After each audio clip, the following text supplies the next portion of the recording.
La ville d'Edmonton connaît des centaines de bassins de rétention de pluie comme celle-ci. Et comme vous pouvez le constater, lorsqu'il y a des pluies importantes, les trottoirs peuvent inonder. Il peut même avoir des débris sur les trottoirs. Les autorités de la ville disent qu'ils ont mis en garde les citoyens. Les citoyens qui habitent dans ces quartiers disent être au courant des risques et des dangers que ces bassins peuvent poser lorsqu'ils sont inondés.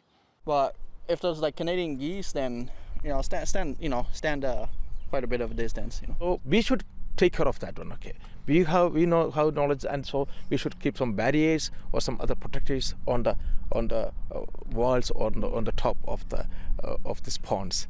Le service principal d'utilité d'Edmonton, Être, est responsable de ces bassins de rétention de pluie.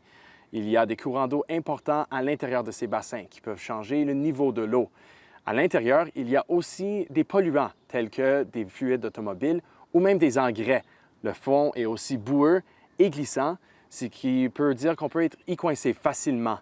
En raison de ces risques, Être précise qu'il faut faire preuve de prudence près de ces bassins, incluant, mais particulièrement pour les enfants et les animaux de compagnie. It comes back to prevention. It comes back to education. It comes back to staying away from the facilities and making sure that you're respecting the water in and around the facilities. Again, education, prevention. If you're not in or on the water, you're not at risk.